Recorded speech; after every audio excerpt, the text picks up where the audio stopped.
మరో breaking news చూస్తున్నాం. గత వైకాపా ప్రభుత్వ హయాంలో ప్రతిపక్ష నేతగా ఉన్న నారా చంద్రబాబు నాయుడుపై నమోదైన ఫైబర్ నెట్ కేసులో అనూహ్య పరిణామం చోటు చేసుకుంది.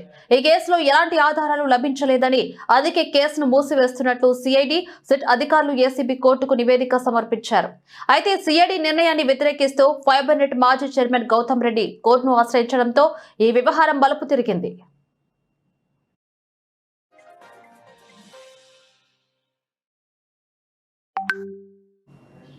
2023లో ఫైబర్ నెట్ టెండర్ల కేటాయింపులో సుమారు 300 కోట్లకు పైగా అవకతవకలు జరిగాయని ఆరోపిస్తూ సిఐడి కేసు నమోదు చేసింది.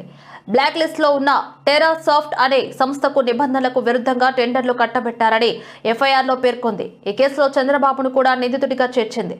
ఇక అప్పట్లో ఫైబర్ నెట్ చైర్మన్ గా ఉన్న గౌతమ్ రెడ్డి రాసిన లేఖ ఆధారంగానే సిఐడి ఈ కేసు విచారణ చేపట్టింది. విచారణలో భాగంగా కొందరిని అరెస్టు చేయడంతో పాటు ఆస్తుల అటాచ్మెంట్ కు కూడా సిద్ధమైంది.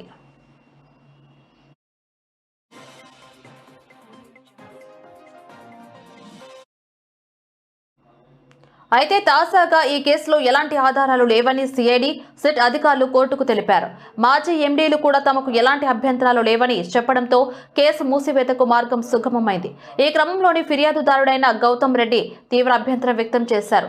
తన ఫిర్యాదుతో ప్రారంభమైన కేసును తనకు కనీస సమాచారం ఇవ్వకుండా, తన వాదనలు వినకుండా ఎలా మూసివేస్తారని ప్రశ్నిస్తూ ఆయన ఏసీబీ కోర్టులో పిటిషన్ దాఖలు చేశారు.